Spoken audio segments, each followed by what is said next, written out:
dando los estudios interrumpidos por otros estudios. Vamos a estudiar hoy la restauración ya en el aspecto no de la iglesia, porque la iglesia aunque no agotamos el tema, ya vimos bastante. Entonces ahora vamos a verlo a la luz de la restauración de Israel. O sea que la restauración de Israel es una sombra de la restauración de la iglesia. Solo que el proceso de la restauración de Israel va a empezar, o ha empezado antes que el proceso de la iglesia. Vamos a leer para el efecto en Ezequiel capítulo 37, verso 12 en adelante. Es aquella visión de los huesos secos, pero no vamos a verlo en el aspecto de toda la lectura del pasaje, sino en lo que dice acá. Por tanto, profetiza y diles, así ha dicho Jehová el Señor. He aquí yo abro vuestros sepulcros, pueblo mío, y os haré subir de vuestras sepulturas, y os traeré a la tierra de Israel. Y sabréis que yo soy Jehová, cuando abra vuestros sepulcros y os saque de vuestras sepulturas, pueblo mío, y pondré mi espíritu en vosotros y viviréis, y os haré reposar sobre vuestra tierra, y sabréis que yo Jehová hablé y lo hice, dice Jehová. Desde que el pueblo de Dios, Israel, fue llamado, Dios le declaró su programa. El pueblo de Israel fue llamado primero a ser formado. El pueblo de Israel fue llamado para ser un pueblo de Dios escogido y apartado. Pero desde que Israel fue llamado, Dios le programó toda su historia. Y no, como no vamos a estudiar la historia de Israel esta mañana, sino que vamos a estudiar una de las grandes señales de la restauración de la iglesia, y esa gran señal, no tanto de la restauración, hermano, sino de la segunda venida de Cristo, es el retorno de Israel a su tierra. ¿Cuándo se inició la restauración de Israel? Usted sabe que para poder entender esto tenemos que trazar un poquito de historia relativa a este pueblo. Israel se le dijo de parte de Dios cuando todavía no había sido formado en la tierra de Palestina, se le dijo: vosotros saldréis y os daré la tierra prometida, que es Palestina, Israel, y ahí vosotros permaneceréis mediante la obediencia, y os daré la lluvia y os daré todo en vuestra tierra mientras obedezcas. Cuando no obedezcas, cuando se pierda la obediencia, entonces seréis sacados de la tierra de Israel y seréis dispersados a todas las naciones, seréis puestos distribuidos en todas las tierras del mundo, todos los poblados. Pero cuando, después de arrepentiros, yo os traeré de nuevo a vuestra tierra. Y el Señor dio una señal y le dijo que en la tierra de Israel, de Palestina, cuando ellos desobedecieran, les quitaría la lluvia. Y luego cuando ellos regresaran, les volvería a dar la lluvia. Y esa es una señal que se ha estado cumpliendo a cabalidad. Vamos a ver cómo ahora que Israel regresa a su tierra, la lluvia ha empezado a caer en una proporción exagerada, digamos. Y cómo cuando ellos abandonaron Israel, es su tierra, la lluvia no caía. se secó. O sea que Dios cumplió matemáticamente eso. Bueno, cuando les dijo esto, ustedes saben que Israel llegó a ocupar la tierra prometida, pero cayeron en desobediencia. Y esa desobediencia que fue evidente, les llevó, hermano, a un estado de expulsión en la transmigración de Babilonia. Pero no vamos a hablar de esa dispersión, sino de la última. Luego que se arrepintieron, en cierto modo, en los días de Daniel y los días de los profetas menores, regresaron de nuevo a su tierra, pero solamente para que se cumpliera la señal de la primera venida del Señor. Volvieron otra vez a su tierra, se integraron en Israel, volvió el Señor a ampararlos y cayeron bajo el yugo del Imperio Romano. Entonces, estando bajo el Imperio Romano, vino Cristo la primera vez. O sea que hubo una junta de Israel en su tierra para recibir a Cristo la primera vez. Lo maravilloso, hermano, es que la segunda vez que va a venir el Señor, va a encontrar de nuevo a Israel recogido en su tierra. O sea que podemos estar seguros de que la señal de que Cristo ya viene es que Israel precipitadamente está regresando a su tierra. Igual fue en la venida, en los días que precedieron a la venida del Señor al Calvario. Se volvieron a reunir, aunque no se reunieron todos, pero el dominio babilónico terminó y volvieron a Israel. Y ahí los tuvimos nosotros viendo, los tuvimos como el Señor los regresa y le niegan. Primero le negaron obediencia a Moisés, el profeta que les levantó.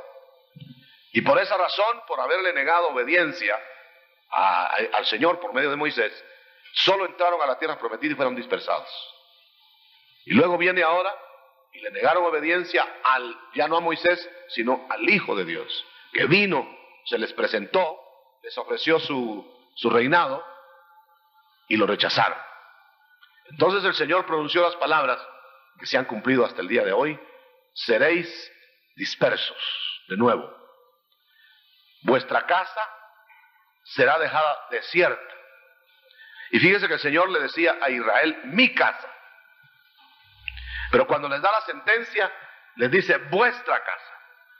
Ya no dice mi casa, sino vuestra casa será dejada desierta. Hasta, aquí viene el punto precioso, hasta que digáis, bendito el que viene en el nombre del Señor. Entonces ese tiempo abarca lo que vamos a estudiar ahora a grandes rasgos, porque esa es una segunda dispersión. Primero, nace Israel, entra a la tierra prometida, desobedece, y entonces es dispersado a todas las partes del mundo. Dispersión babilónica. Esa es la primera dispersión. Luego viene ya, se prepara la primera venida de Cristo. Y el Señor estaba pronosticado que hallaría a Israel en su tierra otra vez. Entonces Dios movió a Babilonia para que dejara ir a Israel otra vez a lo que se llama el final de la primera dispersión. Entonces Israel se reúne en Palestina. Cuando está reunido en Palestina bajo el dominio romano, que domina todo el mundo Roma, pero Israel en su tierra, entonces viene el Señor. Tenía que encontrarlos reunidos. No hubiera podido el Señor, al venir, presentarle el reino a Israel si hubieran estado dispersos. Entonces él mismo permitió que el Imperio Romano los acogiera en su tierra. Y, hermano, el mismo Imperio Romano restaurado, en la manera que lo estamos viendo restaurarse ahora, volverá a centrar a Israel en su tierra para la segunda venida. Esta es primera venida. Entonces otra vez desapareció el Imperio Romano, cayó, pero se va a levantar y se está levantando ahora el Imperio Romano, que va a volver a permitir que esta dispersión Porque después de que Cristo vino la primera vez hubo dispersión más grande a toda la tierra. Casi no hay país donde no haya judíos. Esa es la dispersión. Pero como el Señor les dijo, yo me voy porque ustedes no quieren mi reinado. Y me voy hasta que ustedes digan bendito el que viene en el nombre del Señor. En otras palabras, yo me voy hasta que me reciban.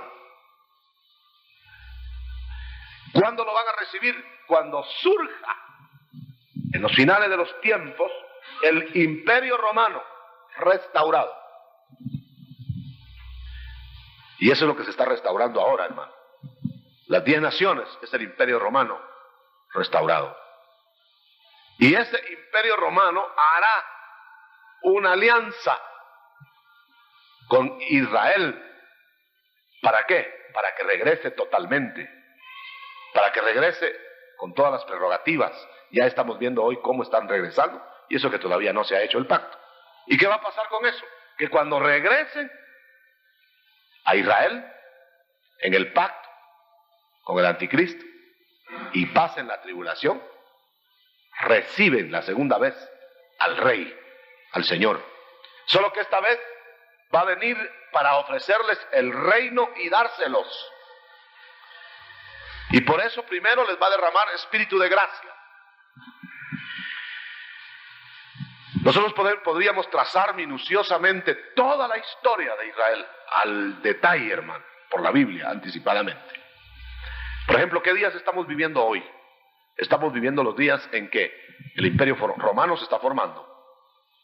El Imperio Romano es el imperio del anticristo. El Imperio Romano formado por los Césares de los días del Señor en su primera venida es la sombra del Imperio Romano que se va a formar al final. Y está dicho en la Escritura, hermano, que ese cuarto imperio, Imperio Romano, restaurado, será el último imperio en el mundo. Por eso sabemos nosotros que estamos empezando a ver el último imperio mundial. Ya no habrá un quinto imperio. El quinto imperio será el de Cristo en el milenio. Y lo dice claro en el libro de Daniel. Después de los 4 reinos, se levantará un reino que no tendrá fin, dice. Y será dado el reino a los santos. Y ese reino será el que dominará las naciones eternamente. Así que nosotros tenemos el privilegio, hermanos, mis queridos hermanos, de estar viendo ya la formación del último imperio que el mundo mirará. Ya no va a haber otro. Y a mí se me preguntan muchas cosas, hermano, difíciles de explicar, pero que están en mi mente a la luz de la palabra. Por ejemplo, ¿cómo es el programa que vamos a vivir de hoy en adelante? ¿Cómo vamos a vivir en relación a la otra guerra que viene, la guerra mundial? Que esa guerra es inevitable. Ya los científicos lo saben, que la guerra que viene es absolutamente inevitable. Solo se están arreglando los escenarios para que la guerra estalle. Entonces nosotros podemos hacer un trazado esta mañana para que nosotros sepamos el reloj de Dios que estamos teniendo a la vista, lo que viene. La iglesia restaurándose, por un lado. La iglesia verdadera restaurándose. El Israel verdadero restaurándose. El imperio romano final restaurándose. Todo es restauración, porque será el tiempo de la restauración de todas las cosas que los profetas dijeron que se tenían que restaurar. No sé si está claro eso, pero si nosotros, hermanos, pensamos en este programa que yo me imagino que a usted le llama la atención saber, lo podemos trazar esta mañana de una manera precisa. Veamos número 1, vamos en orden. Número 1. Cuando veáis el final de la dispersión del pueblo santo, sabed que el fin está cerca. Palabras de Daniel, en el libro de Daniel, los ángeles a Daniel. Analicemos este pasaje, y que lamento mucho no tenerlo ahí a la mano para Daniel 12. Me parece que sí, es 12. Bueno, vamos a ver si lo podemos localizar. Dice, ¿cuándo? Y hay varias versiones de la Biblia, hermano, y a veces las versiones no nos dan la idea exacta que nosotros queremos sacar. Yo consulto a veces varias versiones cuando leo los pasajes claves. Y por ejemplo, en este pasaje, en el capítulo 12, verso 7, dice, y oí al varón vestido de lino, era un ángel. Este es un mensaje angélico. Y note usted que el final de los tiempos va a estar lleno de mensajes angélicos. Eso fue lo que le dijo el Señor a Natanael. Veréis, ahora que ya conocéis a Jesús, veréis cosas mayores. ¿Cuáles son las cosas mayores? Veréis ángeles que suben y bajan sobre el Hijo del Hombre. Pero eso es para hablar a nosotros la iglesia. Pero hablando a Israel, ellos tienen un programa anticipado de ángeles. Y el programa anticipado de ángeles es que el Señor, para hacer el reino final, los que lo van a ser ángeles. Enviará a sus ángeles y recogerán a los escogidos de los 4 vientos y quitarán los escándalos. Fíjese, ángeles. Y en la parábola del trigo y la cizaña declara positivamente el Señor que habrá un programa que se cruzará con la iglesia. Y ese programa será un programa en que la abundancia de ángeles visitando a Israel visitará la iglesia. Aleluya. ¿Y qué van a hacer los ángeles? Van a notificar los acontecimientos y van a ejecutar las órdenes del Señor. Por eso miremos aquí, veamos quién está hablando. Daniel estaba asustado porque estaba rodeado de ángeles.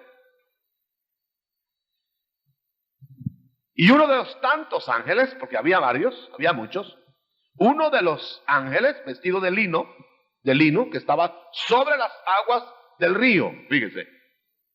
Apareció un ángel en el río, donde Daniel estaba en una vigilia, en un retiro, y apareció un ángel sobre el agua, vestido de lino, y oí al varón vestido de lino que estaba sobre las aguas del río, el cual alzó su diestra y su siniestra al cielo. Mire cómo hasta los ángeles hacen lo mismo que nosotros hacemos aquí, levantar las manos. Es algo precioso levantar las manos. Los ángeles van a decir una verdad, levantan las manos para homenajear al que es dueño de las verdades. Levantó su diestra y su siniestra al cielo y juró que el que vive por los siglos, que esto será por tiempo y tiempos y la mitad de un tiempo. Y fíjese que él había preguntado a Daniel, ¿cuándo será esto? En el verso 6. Ya cuando entró en confianza con los ángeles, porque primero, hermano, se desmayó, rodeado de gente extraterrestre, que no era ni mucho menos lo que inventan los hombres, sino literales. Y le hablaba a uno y le hablaba el otro, mejor se alejaban porque Daniel estaba ido, hermano.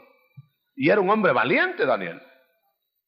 Lo tuvieron que tocar y decirle, no, cálmate, cálmate. Y esperaron que se calmara porque hasta se enfermó. Yo ya me imagino de qué se enfermó. Y Daniel, hermano, al final, ya vuelto en sí, animado, oyó que ese varón vestido de lino, dijo, será por 3 años y medio. ¿Y cuándo? Cuando se acabe la dispersión del pueblo santo. ¿Cuál es eso? Cuando Israel termine su peregrinaje por toda la tierra. Cuando los judíos empiecen a regresar y se hagan nación en el final de los tiempos. Y si usted logra encontrar algunos contextos, usted va a ver que se está refiriendo al tiempo que estamos viviendo ahora.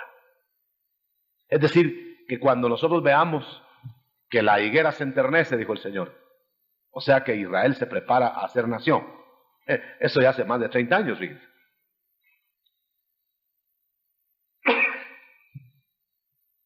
Cuando nosotros veamos que Israel se prepara a ser nación, número 1, pero que luego se hace nación. Es primero la higuera se enternece y cuando da sus flores, da sus frutos, eso es cuando Israel se hace nación. Entonces erguid vuestras cabezas, porque vuestra redención está cerca. Eso nos agrada, hermano, porque lo que le espera al mundo no es redención, lo que le espera al mundo es Armagedón. Y hay muchos cristianos, entre comillas, que se están preparando para enfrentar el Armagedón. Yo no sé cómo lo van a enfrentar. Me contaban el otro día que hay un ministro que ahora ha venido a Guatemala hace tiempo, está predicando con carpas por todos lados, que él anda predicando que se compren terrenos fuera de las ciudades, y él tiene aquí por Oriente, por Jalapa, no sé por dónde, tiene unas cuevas y está metiendo frijol y maíz, no sé cómo lo va a conservar, pero lo está metiendo ahí, porque dice que ahí va a pasar el Armagedón. Que se los dijo un espíritu, que hay profecía de esto y del otro. Hermano, fíjese usted, ninguna profecía, ninguna cosa puede ser superior a la palabra escrita. Nosotros sabemos que el Armagedón viene para el mundo. ¿Para qué? Para liquidar a las naciones. ¿Y para qué otra cosa? El Armagedón viene para terminar con el anticristo.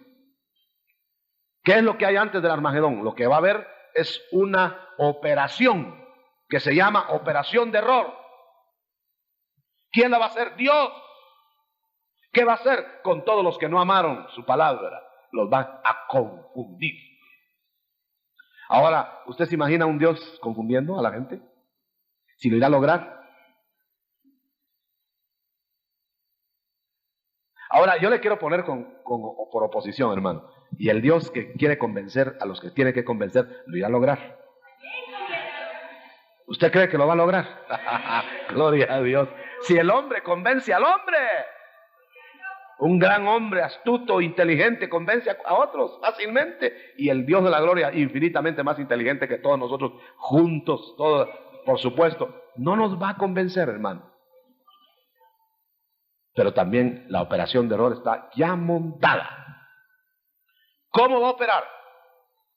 Israel restaurado a pesar de que las naciones no quieren la restauración de Israel. Ahora hay un antisemitismo mundial.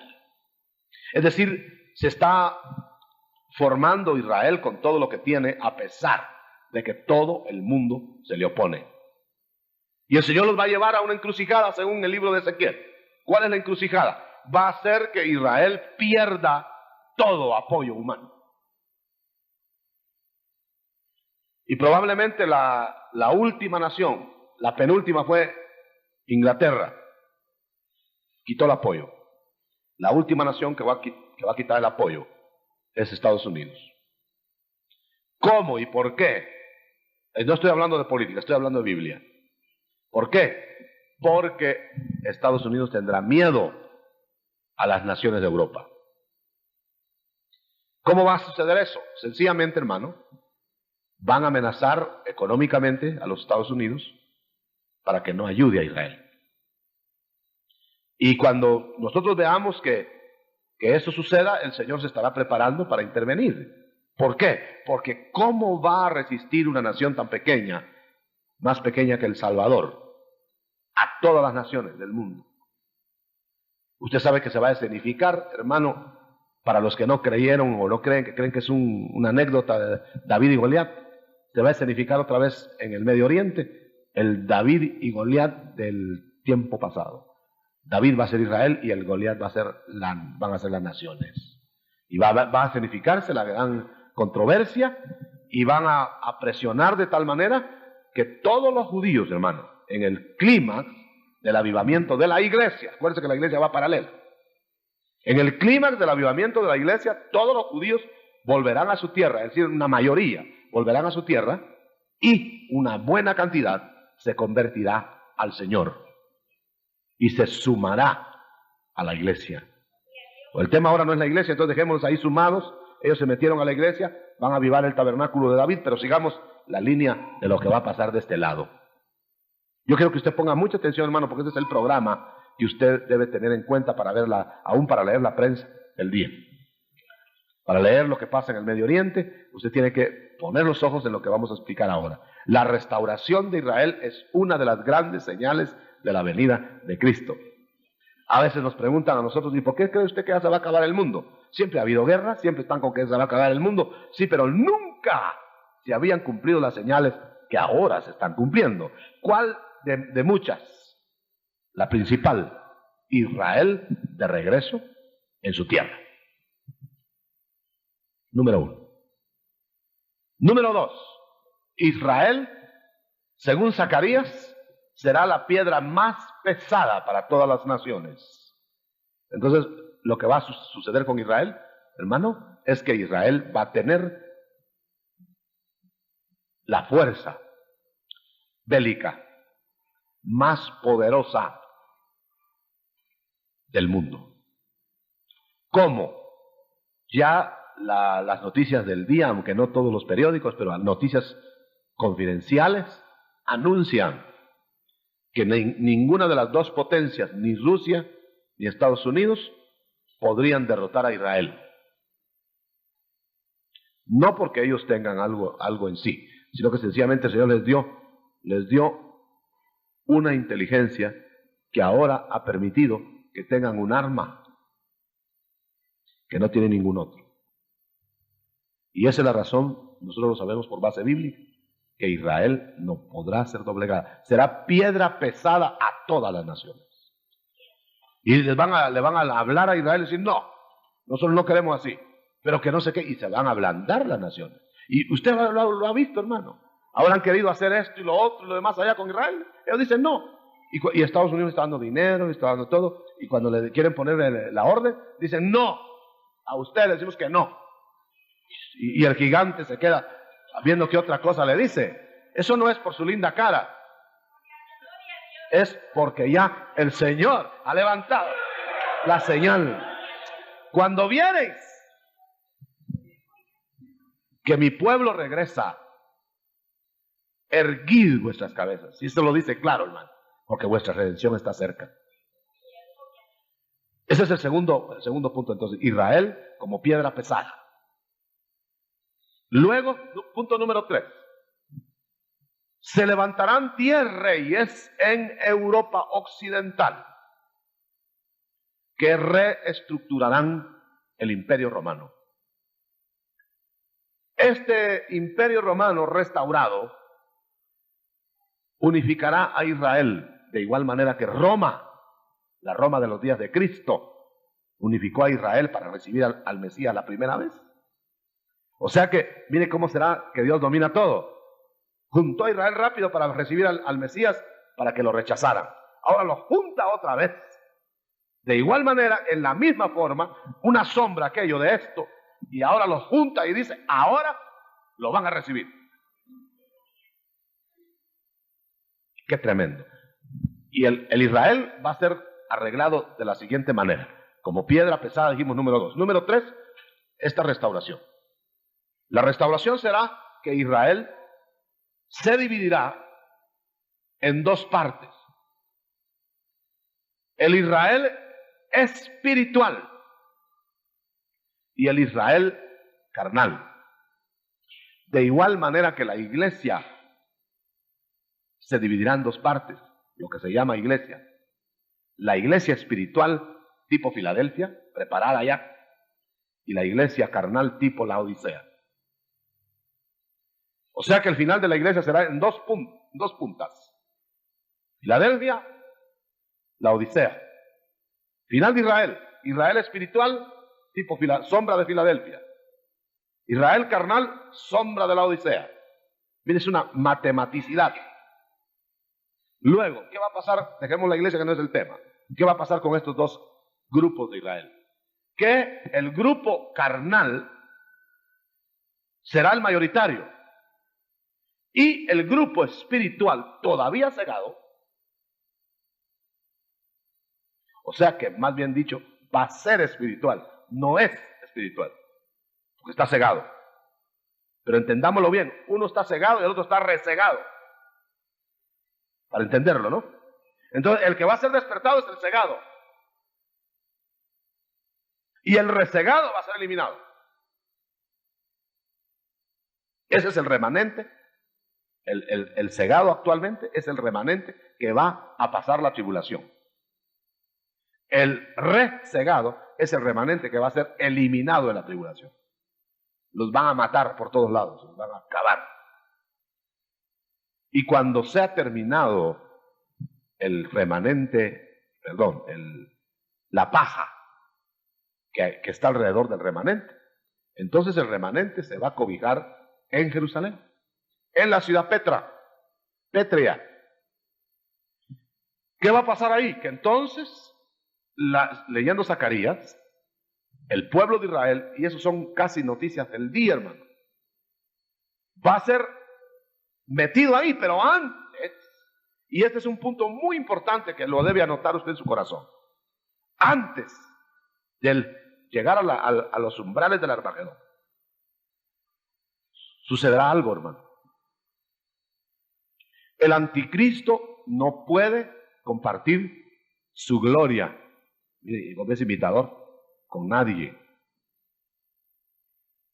Y habrá formado su imperio a través de la religión. ¿Cómo fue que el imperio romano se mantuvo después de la ida de Cristo? Por la religión que se aunó con Constantino. Eso sostuvo al imperio todavía viviente después de que Cristo se fue. Ahora bien, hermano, ¿qué va a pasar actualmente? Que la religión falsa mantendrá al imperio romano restaurado mediante las argucias religiosas. Y ahí se va a cumplir un acontecimiento que ya nosotros lo estamos mirando, aunque los personajes no los podemos nominar. No nos atrevamos, yo por lo menos no me atrevo a decir, este es la bestia, este es el anticristo, este es el falso profeta, esto puede ser, pero ya no nos importa tanto los personajes. Quien sea no nos importa. Pero una cosa sí, hermano, ya estamos viendo nosotros la religión puesta a disposición del imperio romano restaurado. Estaba leyendo en la prensa que el porcentaje de catolicismo en el mundo, en el tercer mundo que llaman ellos, está subiendo rápidamente, pero vertiginosamente. Los Estados Unidos, que era un país protestante, ha pasado a ser minoría el pueblo protestante. ¿Qué quiere decir eso? Que se está proliferando la religión falsa que va a sustentar al anticristo. Hace 3 años se recibió aquí una visión, tremenda visión, cumplida matemáticamente. Fue 8 días más o menos antes de que el presidente Reagan tomara posesión o fuera electo. Y la visión fue la siguiente: voy a levantar a otro líder en el norte, porque este líder actual, se refería al presidente anterior, está muy flojo, muy complaciente. Voy a levantar uno de mano dura, que va a favorecer a mi pueblo cristiano en América, y que va a terminar con ¿cómo dijimos? Con el levantamiento, la subversión del mundo armada. Porque este hombre alargará su brazo a Europa y emparentará, levantará al anticristo. Y hermano, positivamente se sabe que usted ha visto cómo se han ido mejorando las cosas en cierto sentido, pero ya hay arreglos para entrar en parentesco con Europa. Y esos movimientos del marco y del ¿cómo se llama? La peseta y la lira, la libra esterlina y no sé cómo moneda es la de Francia, el franco, es parte del movimiento final en que el anticristo tomará acción en Europa. Pero mientras tiene su propagandista ya.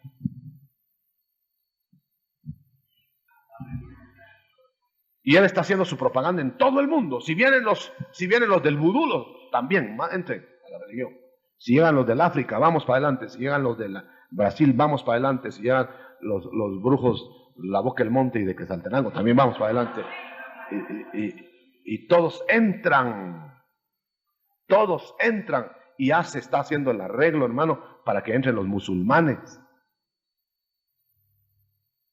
O sea que en esa iglesia falsa, que será la iglesia del remanente rezagado y del mundo bajo la operación de error, se va a formar la iglesia que dará su mano al anticristo. Es decir, será la novia, solo que no se le llama novia, porque ella ya de una vez ya se dio. Ella es otra cosa. Y luego no se casará porque ya está, de hecho. Qué tremendo, hermano. ¿Y qué va a pasar entonces? Que el anticristo inmediatamente empieza a tomar auge, pero la religión falsa lo domina al anticristo. Se monta la mujer sobre la bestia. La mujer es la religión falsa. La bestia es el dominio político del mundo. Entonces va a dominar el poder religioso. Pero el anticristo va a calcular. Primero dice, bueno, hay 2 cabezas en el mundo, 3. A Israel los tengo dominados con el pacto. No hay problema. Pero está la religión. Y está el país del norte. Entonces Dios va a permitir. Y esto es lo que nosotros no podemos fechar. Probablemente será en la tribulación, a media tribulación, o puede ser ya. Hoy, mañana, pasado, no sé qué día de estos, que va a haber un choque entre la nación del norte, no del norte de América, y las huestes de Israel. Y eso lo describe Ezequiel 37 y 38. ¿Y qué va a pasar? Que esta nación del norte va a enfrentarse con Dios. No se va a enfrentar con Israel, no se va a enfrentar con nadie, y astutamente el anticristo, que va a estar dominando pero no gobernando. Si fuera ya hoy, por ejemplo, no hay un anticristo gobernando, sino hay 10 naciones mancomunadas que quieren hacer contrapeso a Israel y a todo el mundo, que podrían inclusive ser dominadas por esta nación del norte, bajo amenazas. Ustedes han oído el asunto de los misiles y todo eso. Es la misma cosa. Es la presión ya de la nación del norte contra el occidente de Europa. Hermano, no, yo no soy profeta porque solo estoy interpretando lo que dice la Escritura. Ojalá lo hubiera yo soñado o lo hubiera visto, pero está más seguro aquí. Y yo le puedo decir que sigue, hermano. Lo que va a seguir es que entonces, viendo la nación del norte la flojedad de los pactos occidentales, sabiendo que no habrá una confrontación mundial con Europa, invadirá Israel, creyendo que Israel va a ser dominado, pero va a resultar que Israel le sale con el arma que no tienen y les va a decir, bueno, ¿quieren pelear con nosotros? Y de todos modos se vienen sobre Israel, pero ni siquiera el Señor permite que usen eso, sino que Dios se interpone. Y a la vista de todas las naciones, hermano, corren ese pedacito, se puede. Después se corta. La nación del norte peleará con Dios. Y usted lo lee en los capítulos 37 y 38 de Ezequiel, y usted va a ver cómo pelea Dios con ellos. Usted sabe que Dios no, si Dios baja y pelea con ellos, no quedan pero ni las sombras. No, sencillamente manda uno sus chorritos de agua y empantana todo el ejército. Después un terremotito y abren y se van los tanques para abajo. Los que quedan todavía en la superficie empantanados y no puede la aviación volar, los enloquece. Y lo más tremendo, hermano, que no solo va a enloquecer a los jinetes, sino a los caballos. Y se van a matar unos con otros. Y todavía para limpiar la tierra de toda la sangre, de una vez, cae granizo. Cuando el mundo se dé cuenta, la nación del norte está destrozada. sobre los campos de Israel. Y entonces el anticristo, que habrá tomado dominio, o estará tomando dominio, o ya será el que esté en el dominio, en el control de todo, inmediatamente.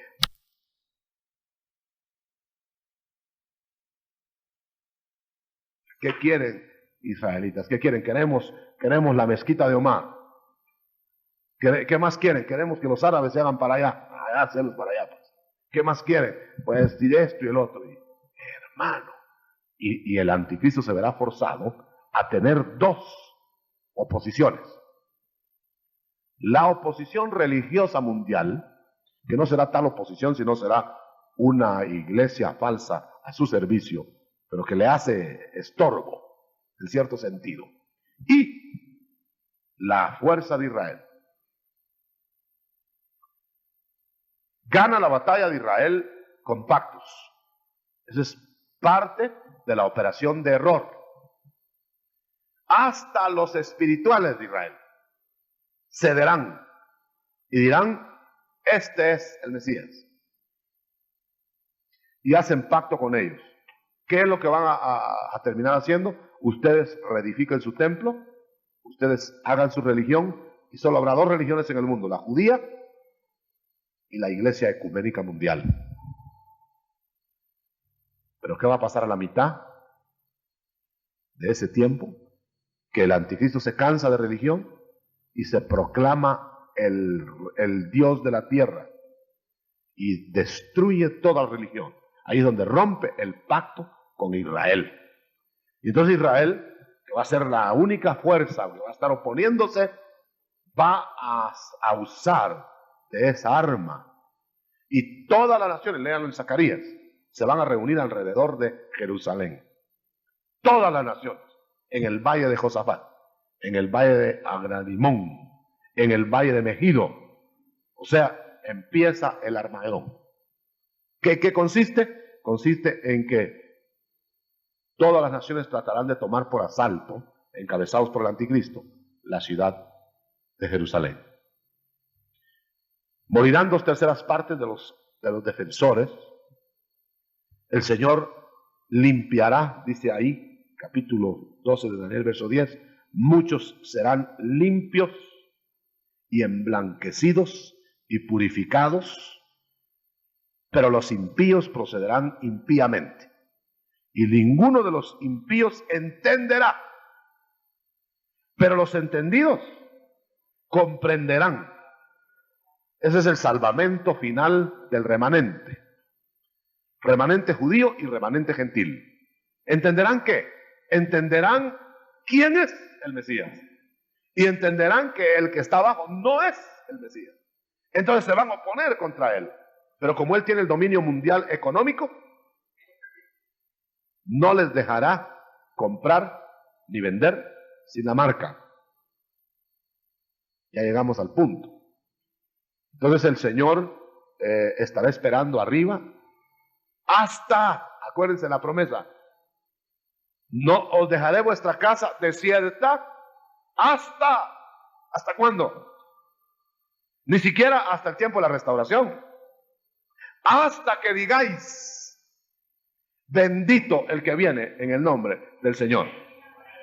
Entonces, ¿qué es lo que le va a poner fin a eso?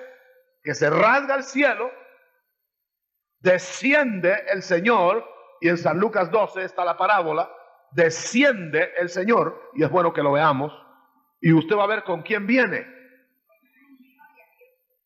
Esto es bello, va a ver usted con quién viene. Lucas 12, ¿verdad? Esa cita es una cita linda, que el Señor nos dio hace poquito. Si lo hay a usted que ni Lucas ha ido tan nervioso que estoy, se me pone que ya va a venir el Señor. Ojalá fuera ya. 12, 16 y 17. 12, 16. Mire cómo dice. También les refirió una parábola diciendo la heredad de un hombre rico. No.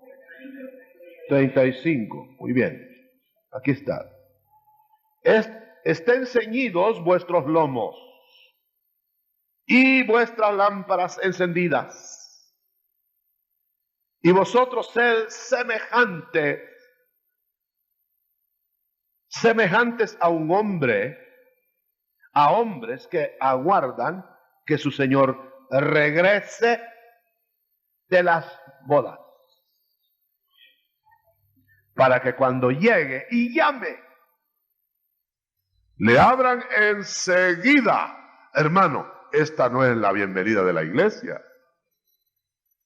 porque viene con la esposa.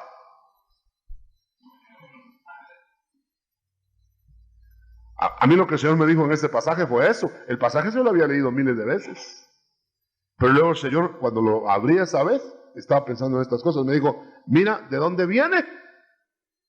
De las bodas. ¿De qué viene? De casarse, como aquellos muchachitos. ¿Y con quién se casó? Pues con la novia. ¿Y quién es la novia? La iglesia. Entonces, ¿quiénes están esperando? Pues los que se quedaron.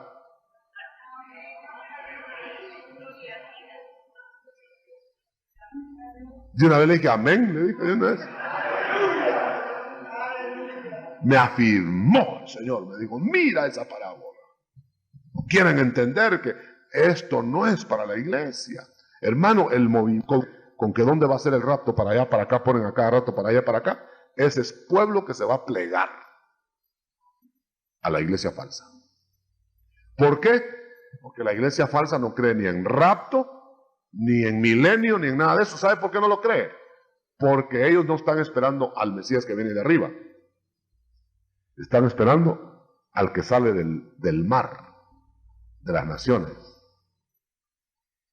Quiere decir que el que más atención tenga a las naciones va a recibir a ese. Porque donde tienes tu tesoro, ahí está tu corazón y tu mirada.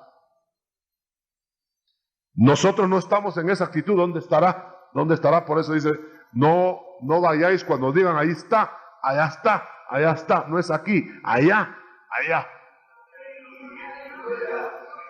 Nuestra mirada está en los cielos, donde está nuestra vida escondida con Cristo en Dios. Amén. Ahora, imagínense, hermano, una persona que esté con la vista, como los galileos, que estáis mirando al cielo, se queda, este mismo vendrá. Pues ahora la actitud es al revés, allá los mandaron a trabajar, a los galileos. Ahora nosotros nos mandan que dentro del trabajo estemos pendientes, trabajando y mirando, trabajando y mirando. No, están tocando otros por aquí. No, es aquí, es allá. Y trabajando y mirando, trabajando y mirando. Aleluya. Porque ese mismo vendrá así, de allá para acá. No vendrá de ninguna otra parte, hermano. Ahora bien, el punto al que vamos a llegar es el itinerario final. Ahora el Señor está arriba. Bueno, mira las naciones revueltas, deshechas. Misiles volando por los aires, cruzando el mar, cruzando los espacios, estrellándose aquí y allá y más allá. Humeante el mundo. Israel casi agónico en la ciudad Petra. Entonces en Isaías detalla el itinerario. Cuando dice, ¿quién es ese que viene de Edom? Porque en Jerusalén estará el anticristo tomando la plaza central. Y se abrirán las puertas del templo literalmente levantado por el remanente reciego, porque los del remanente de gracia de Israel levantaron el tabernáculo de David junto con la iglesia, y los del remanente que va a ser avivado con la venida de Cristo están esperando algo de arriba. Ya hay rabinos con sueños de que su Mesías vendrá de allá. Y dice que uno de ellos, un anciano de 90 y tantos años, todas las mañanas se viste de blanco porque dice, hoy va a venir. Hoy va a venir. No llega, pero él está, hoy va a venir. Y dice que le fue dicho en el sueño que él lo va a recibir. A saber cómo, ¿verdad? Y entonces el remanente está en la ciudad pétrea. La ciudad pétrea es una fortaleza que no podrá tomar el anticristo por el arma que hay ahí. Ahora, claro, no pueden vencer al anticristo porque es abrumadora la fuerza atómica y la unión de todas las naciones, pero con esa arma se van a lograr refugiar en la ciudad pétrea. Y refugiados en la ciudad pétrea, El anticristo dirá, bueno, después que gane todo el mundo, no van a estar ahí toda la vida. Ellos mismos se van a rendir. Ya no se ocupa de ellos. Pero el Señor desciende en ese momento en el monte de los olivos, que está cerca de la ciudad Petra. Y no va a Jerusalén, va en caballo blanco, va a la iglesia, ahí vamos ya, ahí ya el relato ya lo vamos a comprobar. Y va a la iglesia con él y los ángeles. Y se hace el gran alboroto en el monte de los olivos. Yo no he ido por ahí, hermano, los que han ido por ahí nos sabrán por dónde quedará el monte de los olivos, pero está fuera de Jerusalén, ¿verdad? Los que han ido, no se acuerdan, fuera de Jerusalén, ¿verdad? Fuera, hay un cerro, un huerto, un cerro enfrente, dice el hermano.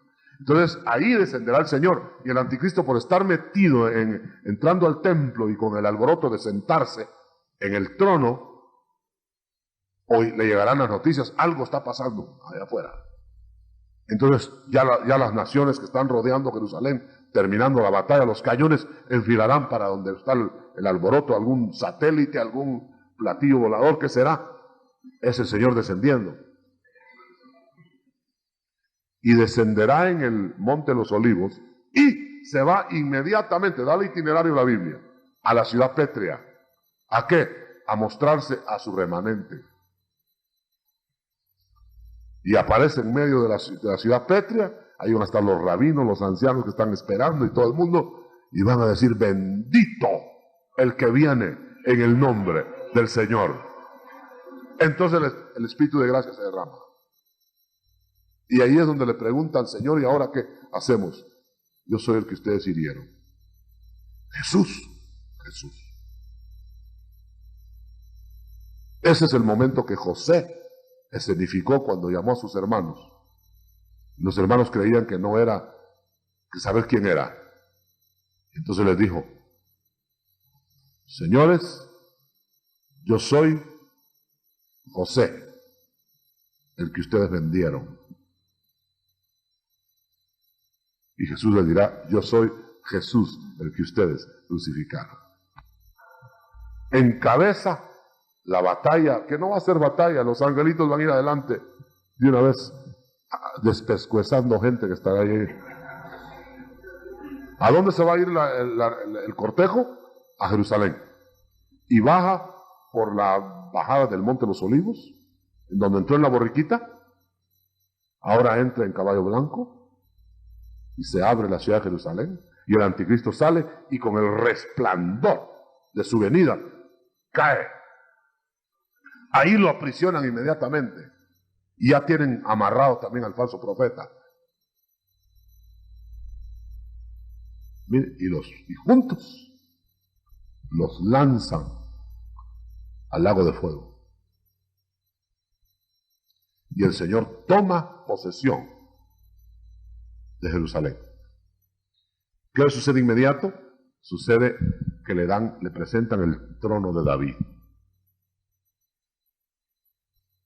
El Cristo de la gloria, hermano, habrá terminado su programa de restauración con Israel, dejando el trono del Padre a su diestra para tomar el trono de David. Y se inaugura el reino, y en la inauguración del reino, en la inauguración del reino, van a sentar en las mesas del reino a todos los patriarcas, y dice, ahí verán ustedes, dice, a Abraham, a Isaac, por ahí en la mesa, hola David, ¿cómo te va? Ahí le vamos a ir a poder preguntar entre comidita y comidita. Y hermano, y entonces el Señor mismo, a la esposa, y sale la mujer Cusita por ahí, la iglesia ya hermoseada, bien arregladita, modestita pero arregladita. Qué linda va a estar la esposa, y la esposa va a tomar la cabecera junto con el Señor, y David allá, hermano, y los otros. ¿Y de dónde han salido estos? Le dicen al Señor. Preparados. antes de la fundación del mundo. Y entonces van a decir, bueno, pues parientes, pues. Aleluya. ¿Y dónde nos van a colocar, Señor? Bueno, ellos y ustedes a lo mejor de la tierra. Aleluya. Y pasarán a formar parte de Jerusalén que va a bajar.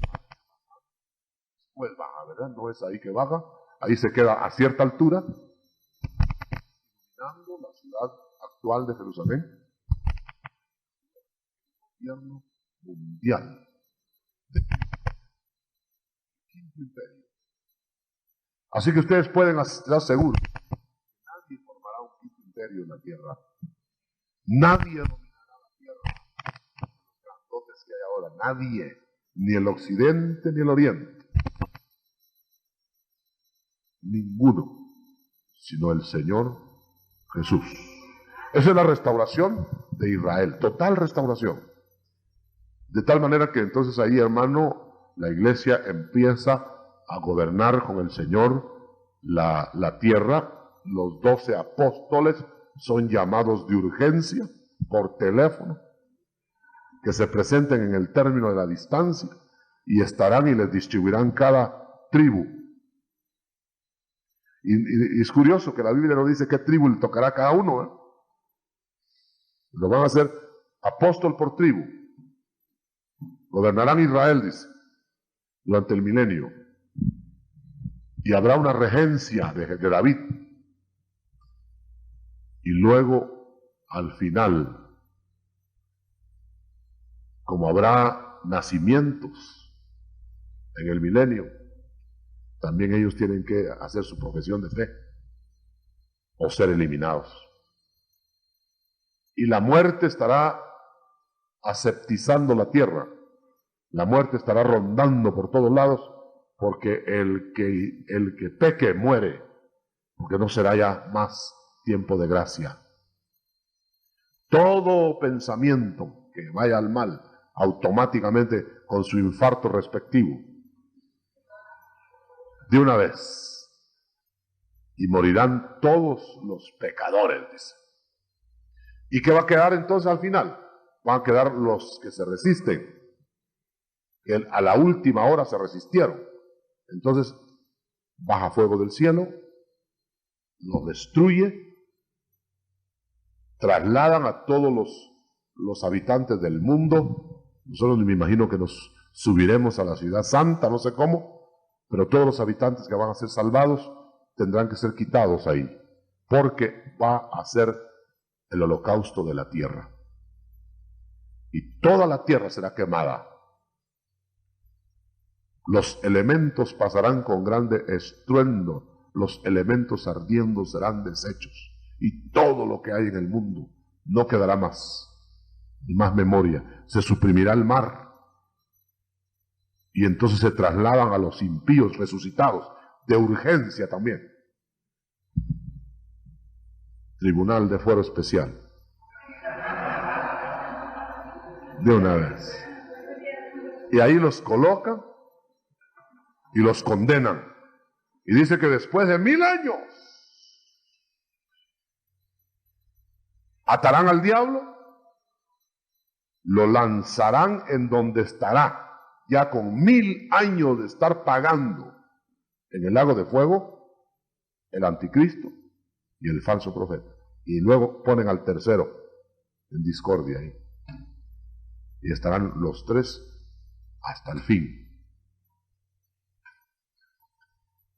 Y el milenio culmina con ausencia de pecadores, inauguración del reino, el Señor entrega todo al Padre, se inaugura el reino eterno y se queda David gobernando la tierra con los apóstoles, con toda esa gente, el trono de David en funciones, y el Señor pasa a ocupar su lugar como en el alfa, porque Él es alfa y omega, y de todo lo pasado no habrá más memoria. Bienaventurados los que tendrán parte en esta resurrección y en esta vida. Amén y amén. Vamos a dejar hasta ahí la restauración de Israel. Ahora, hermano, Hermano, por ejemplo, ¿cómo no van a hacer su profesión de fe cuando miren al Señor? Algunas personas. sí, porque la profesión de fe no es por iniciativa propia, sino que el Señor les da la gracia, y al que le dé la gracia lo reconoce. Aún viéndolo en el milenio lo van a ver y lo van a negar. Cuando el Señor venga a Israel, al Israel restaurado, va a ser eliminado el que no va a entender. Entonces el Señor no le va a dar gracia a los que no va a salvar de Israel, y le va a dar la gracia a los que va a salvar. Igual que en el final del milenio, les va a dar la visión espiritual a los que van a estar de parte de Él, y los otros se van a poner de parte de Satanás. Entonces solo se apartan, cae fuego y lo destruye. Ustedes noten una cosa: la iniciativa de la gracia es del Señor. No sé cuántos captan eso, pero la iniciativa no es del hombre. No es que nosotros lo hallamos, no es que nosotros lo queremos, no es que nosotros lo encontramos, sino Él nos encuentra. Él nos da gracia.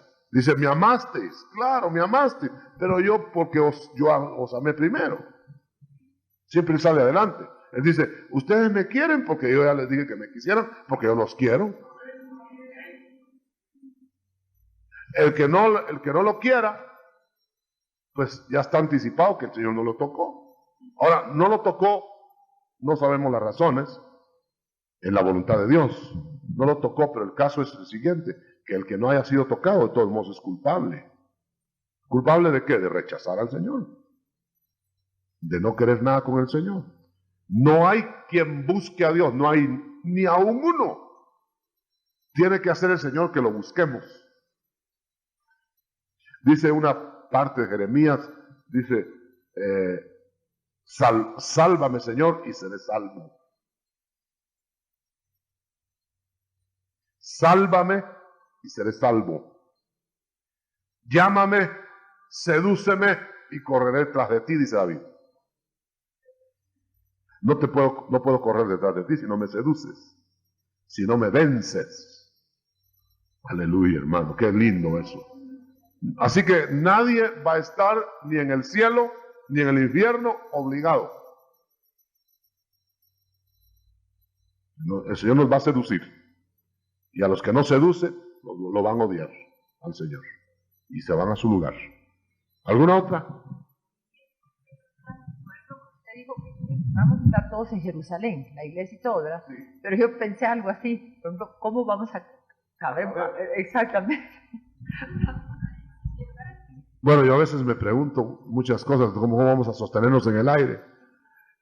Vamos a ser metidos en la ciudad de Jerusalén, pero no se habla literalmente de la Jerusalén actual, porque es una ciudad muy pequeña, mucho más, yo creo que más pequeña que Guatemala, o más o menos del tamaño de Guatemala, de la capital, pues. Es una ciudad que se va a ampliar, porque se va a partir el valle en dos partes, y se va a abrir un área tremendamente grande, en donde dice que Napoleón, que era un estratega de primer orden, averiguó que en ese valle cabrían todos los ejércitos del mundo juntos. Así que nosotros vamos a ser metidos ahí, y si algunos sobraran por ahí, los ponen en el aire.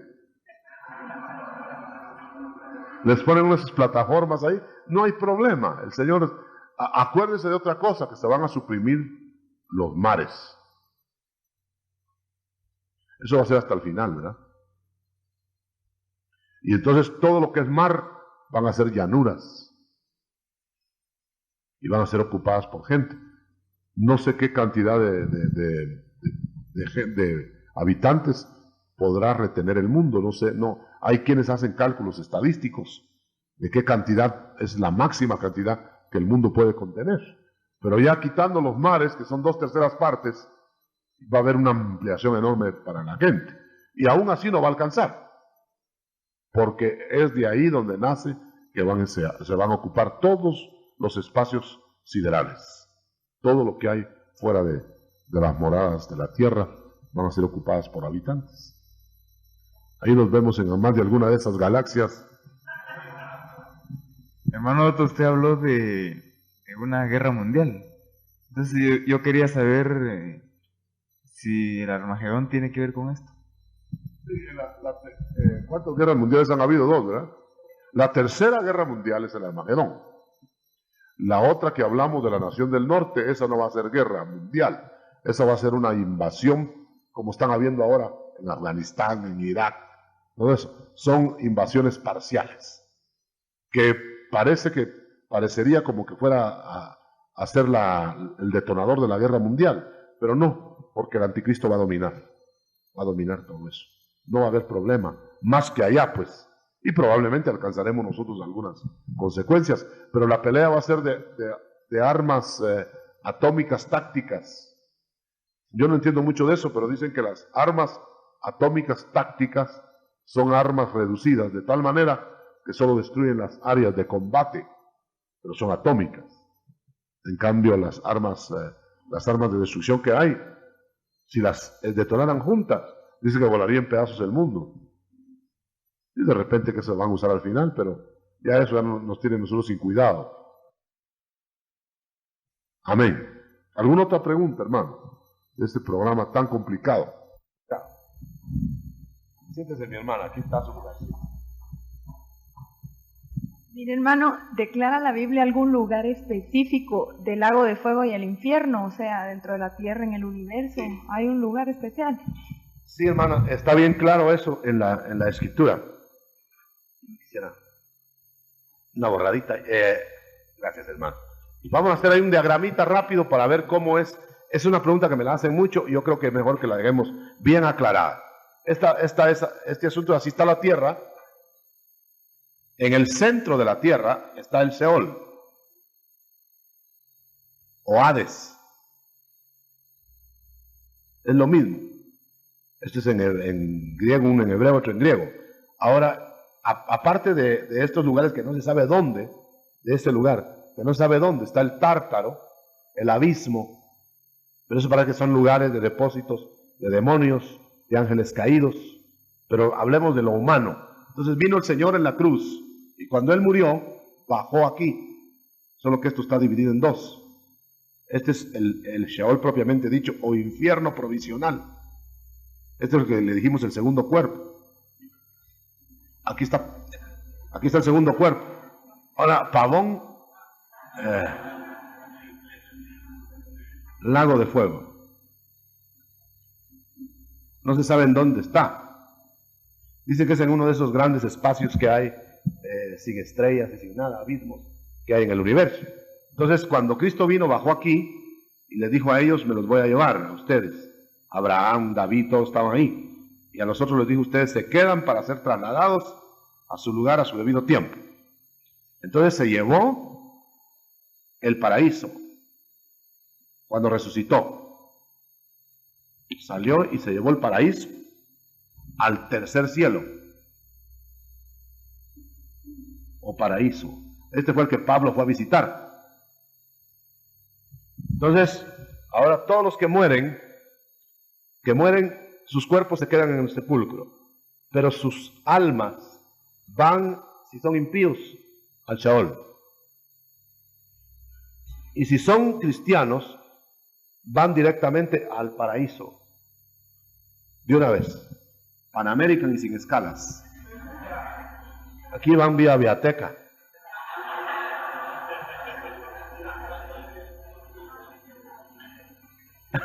Ahora, fíjese usted en este detalle. Los que murieron antes de Cristo nunca fueron al cielo hasta que el Señor los llevó de aquí para allá. Y de ahí donde se especula. Como aquí solo hay muertos o almas de muertos. ¿Dónde estaban Enoc y Elías, que no son muertos? Entonces lo que se habla es que seguramente fueron llevados, mientras Cristo vino a la cruz, fueron llevados a una de las habitaciones del Señor en alguna galaxia, en algún planeta.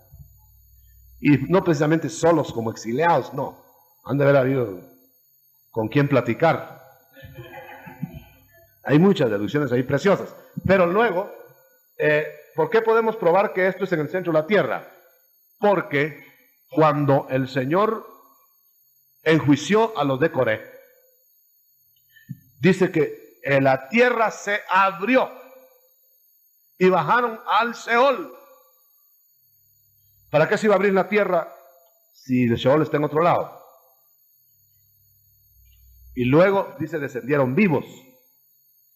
O sea que llegaron vivos allá, pero allá han de haber muerto, abajo. Pero llegaron vivos. Y por eso se tuvo que abrir la tierra. La tierra no se hubiera tenido que abrir para tragar espíritus. Pero tragó cuerpos y espíritus. Y descendieron vivos. Y tronaron abajo. Es tremendo, hermano. Es una realidad. Entonces, ahí está contestada su pregunta, mi hermana. Si el Señor no hubiera venido en la cruz, entonces se hubiera quedado el Seol ocupado. Y los muertos que murieron esperando las promesas del Señor hubieran sido frustrados. Por eso fue que el Señor dijo, yo voy a morir porque ya estoy comprometido y quiero morir. Y está a entrega de aquellas vidas del pasado. Y yo me imagino qué gusto sería de ellos, hermano, en el Seol, en el paraíso del Seol, cuando el Señor llegó y les dijo, ustedes murieron y no vieron las promesas, aquí estoy. Aquí está allá, ustedes se van conmigo para allá, para el paraíso. Y ha de haber sido un desfile tremendo la entrada allá al tercer cielo, hermano, cuando llegaron a todos los santos. Allí iba Moisés, David, Daniel, todos ellos. Y el ladrón a la cabeza. Ese ladrón me cae bien a mí. Yo lo voy a buscar, hermano, en cuanto llegue yo lo busco. No solo para felicitarlo, decirle, ladrón. Pero hasta ese título será de honor. Sí, hermano. Porque dice la Biblia, hasta las rameras y los estos y los otros, como quien dice que hasta esos títulos serán de honra, como diciendo, eso era. Y esto me hicieron. Aleluya. Por eso el pasado no vale nada, hermano. El pasado, mire, cancelado. Cual haya sido. Ustedes no se imaginan lo que cada uno de nosotros tenemos en nuestro pasado. De tal manera que aquí el que parezca más santito y todo, ¡ja! Yo tuve un pasado que todavía me avergüenzo del pasado. Ni se lo imaginan ustedes. Bueno, mejor. Pero mire, está cancelado. Pase adelante, mi hermana. Lástima que el cable no es muy largo.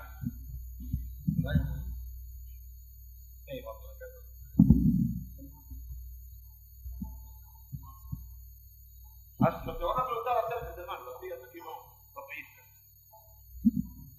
Que yo quería saber si todos seremos juzgados hasta la iglesia y el juicio final. La iglesia estará, si todos serán juzgados, en el juicio final. La iglesia estará de este lado de la baranda, en el juicio. O sea que estaremos con el Señor. Dice, os sentaréis conmigo y juzgaréis. La iglesia juzgará a los ángeles y al mundo. Eso quiere decir que el mundo perdido estará ahí y aún los ángeles caídos estarán ahí y la iglesia de este lado, del lado del Señor. Juzgaremos. Ahora ¿cuál fue la otra pregunta? Solo eso. Juzgaremos, no seremos juzgados. ¿Por qué? Porque nosotros fuimos juzgados en el que juzga, en Cristo. Y Él dirá, ellos, porque pudiera haber alguna voz, ¿verdad? ¿Y estos por qué no son juzgados? Yo fui juzgado por ellos.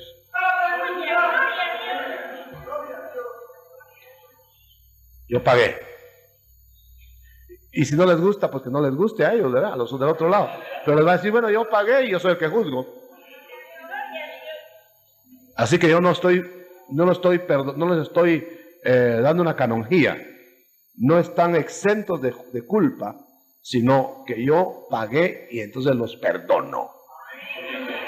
Y nosotros ahí risa y risa, y los otros del otro lado, llanto y llanto, porque dice, ahí será el crujir de dientes. Ahí será, cuando diga el Señor, apartados de mí eternamente. Nunca me quisieron, nunca me desearon, nunca me amaron, nunca me obedecieron, nunca me hicieron culto. Les voy a dar el gusto que ustedes es odiarme y rechazarme. Pues muy bien, por toda la eternidad no me van a ver. Y quedarán eliminados. Tremendo juicio, ¿verdad? Amén.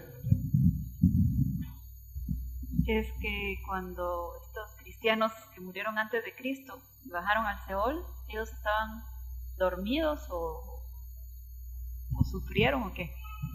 Desde el momento que un impío de todos los tiempos baja al sepulcro, inmediatamente, hermano, su cuerpo queda dormido o muerto, digámoslo, muerto, no dormido, muerto.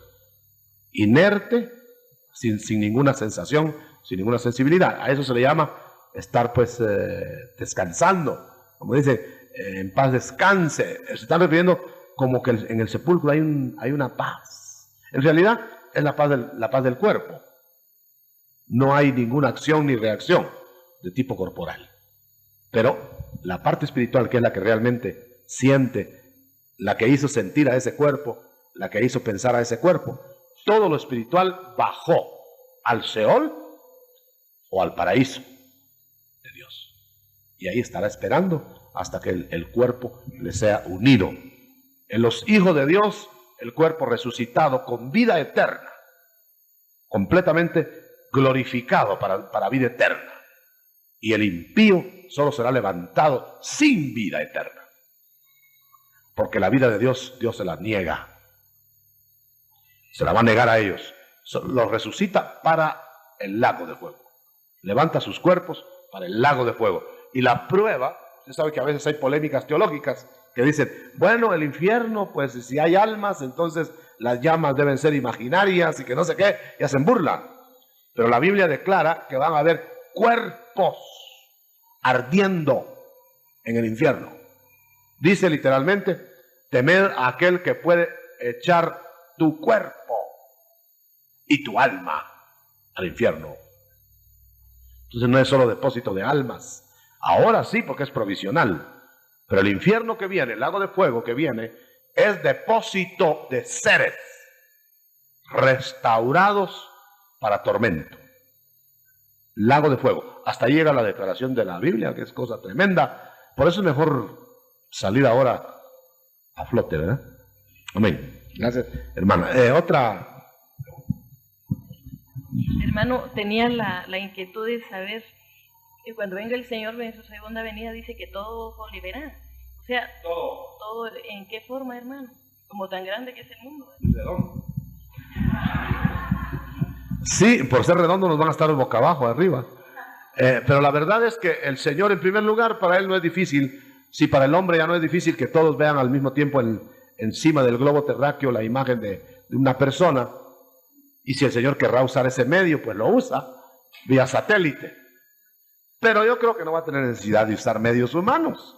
Sencillamente aparece el Señor y en ese momento hace que todo ojo lo mire. Es decir, no hay dificultad, no hay dificultad. Para Dios no hay problema. Dicen algunos, dicen, vaya hombre, que ya inventaron el satélite. Así ya va a poder todo ojo ver al Señor. Es decir, como quien dice, ya le dieron una manita en la tierra para salir de ese apuro. Realmente yo creo, hermano, que el Señor, de alguna manera, desde luego sobrenatural, hará que todo ojo lo vea. Y es que inclusive hasta los ciegos lo van a ver. Lo van a ver. Porque dice, todo ojo le verá, aún los que lo traspasaron. Lo dice claro. Y claro, los que van a estar, porque a uno nos va a coger la venida, los va a coger la venida del Señor de noche y a otros de día, indudablemente. A uno los va a levantar de la cama, a otros van a estar en su trabajo. Así tiene que ser. En cambio, bueno, igual con nosotros, la iglesia, cuando el Señor venga, a uno nos va a encontrar de noche y a otros de día. Solo que es un paso previo. ¿Y cómo va a ser? Hermano, yo no sé cómo. Mire, el hecho de que si vamos a estar durmiendo, por ejemplo, ¿cuánto tardará uno en despertarse? Yo creo que tarda segundos o algo así, pero el rapto serán décimos de segundo. Quiere decir que algunos nos va a coger dormidos. Hablando pues matemáticamente, nos fuimos, nos acostamos y de repente en el cielo y el rato ya están aquí. Ay, me perdí el rato, ¿cómo no estaba despierto? No, es que tiene que ser así. Ahora, los que estén despiertos tampoco se la van a gozar de ese lado porque serán décimos de segundo y se sentirán algo, ¿no? Y cuando sientan, otro escenario. Todos modos se la perdieron. No sé qué es lo que es perderse la levantada, porque tenemos la idea de que vamos a ir despacito, como en paracaídas, pasando por catedral ahí. Aleluya. No, eso será ya a la velocidad del pensamiento. Y es que serán billones de millas. Amén. Gloria a Dios. Hermano, cuando en el Apocalipsis dice, estos han salido de la grande tribulación, ¿será que es la iglesia o serán los israelitas? Son israelitas, hermano, y gentiles que se quedaron a la operación de error. Todos esos que van a verse ahí son los recogidos de la operación de error, es decir, de entre la operación de error. La operación de error definitivamente liquidará a los perdidos. Definitivamente. Es decir, la operación de error es para los que rechazaron la verdad. Pero los que la verdad de alguna manera la van a tomar, ellos van a ser limpiados por la sangre de Cristo, y entonces los vamos a ver desfilando hacia el monte de Sión, lavando sus ropas en la sangre del Cordero, y los vamos a ver redimidos, pero redimidos para reinar en la tierra. Amén. En la Santa Biblia dice que le fueron dadas vestiduras blancas mientras se cumplía el número de los escogidos. ¿Será que ellos ya están allá y que faltamos nosotros, hermano? No, lo que dice es que vio las almas de los decapitados. Esos son los que fueron muertos y se les fueron dadas vestiduras blancas mientras morían otros más de los que estaban muriendo. Es como que si dijéramos a los primeros, la idea es esta, hermano: los profesantes van a ser muy conocidos de las iglesias y de los enemigos. Entonces la idea que hay es que esos son salvos, no los profesantes propiamente, sino los que están en cierto nivel, salvos. Los profesantes no son salvos, son apóstatas, pero los que están a cierto nivel, que se van a quedar como los niños se quedaron en el diluvio para que sus cuerpos fueran ahogados. Estos de cierta medida infieles o con consecuencias de la infidelidad quedarán a expensas de la tribulación. Pero como los conocen ya, son los primeros que van a ir a traer. Y entonces ahí es donde se van a poner ellos firmes. ¿Por qué? Porque ya son salvos. Porque la operación de error liquidará a todos los demás. No sé si me estoy explicando. Es decir, la operación de error dice, mejor mirémoslo porque está bien claro. Está bien claro, ahí no hay duda. Dice de una vez que esta operación acabará con todos los que tiene que acabar. ¿Primera Tesalonicenses o segunda? Nunca se me queda. ¿Segunda? ¿O es primera?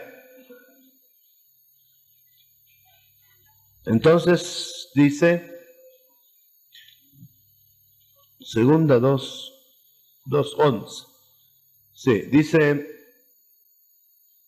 desde el 10, y con todo engaño de iniquidad, vamos a leer el 9, inicuo, ese es el anticristo, cuyo advenimiento es por obra de Satanás, con gran poder y señales mentirosos y prodigios mentirosos, y con todo engaño de iniquidad, pero para los que se pierden, por cuanto no recibieron el amor de la verdad para ser salvos.